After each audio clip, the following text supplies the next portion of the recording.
Mirsa, selama masa pandemi COVID-19, sektor pariwisata sangat terpuruk. Hal ini berimbas pada keberlangsungan pembayaran iuran jaminan kesehatan nasional JKN. Menurut Deputi Direksi BPJS Kesehatan Wilayah Bali NTT dan NTB Agung Putu Dharma, terimbasnya keberlangsungan JKN di Bali sebagian besar ada di pekerja bukan penerima upah (PBPU). Karena ada banyak badan usaha yang menghentikan usahanya, terutama di sektor pariwisata. Pihaknya juga memaklumi, walau trennya memang tidak drop sekali seperti di Jawa. Ia mengutarakan rata-rata sektor hotel dan pariwisata terutama di daerah Badung yang tersendat. Namun untuk di daerah Denpasar, geliat ekonomi masih bagus. Apalagi di daerah pedesaan, pertanian masih jalan.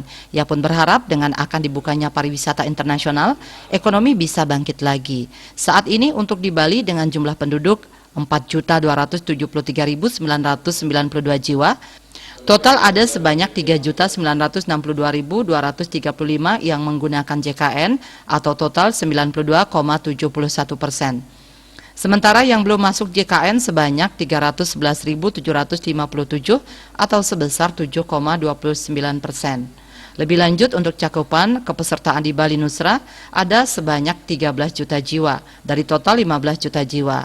Artinya sudah 85,80% penduduk sudah memiliki jaminan kesehatan. Meski dalam kondisi pandemi, sebagai upaya dalam meningkatkan kualitas layanan program Jaminan Kesehatan Nasional, Kartu Indonesia Sehat JKN KIS BPJS Kesehatan meluncurkan nomor layanan Care Center 165. Berbagai inovasi layanan diluncurkan BPJS Kesehatan untuk memudahkan peserta dalam mengakses layanan program JKN KIS. Selain itu, BPJS Kesehatan juga telah menyediakan pelayanan tatap muka dan pelayanan non-tatap muka. Menurut Asisten Deputi Bidang PKKC, Nyoman Wiwik Yulia Dewi, dari data yang ada pada 2019 saja, ada sebanyak 1,7 juta yang mengakses layanan Care Center 165 milik BPJS Kesehatan.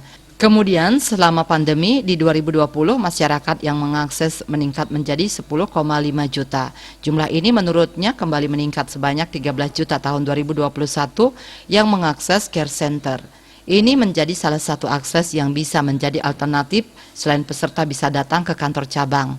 Pandemi ini benar-benar mengubah paradigma semua termasuk JKN. Peserta tidak perlu datang ke kantor cabang namun tetap mendapat pelayanan. Yudi Karnaidi, Bali Pos melaporkan.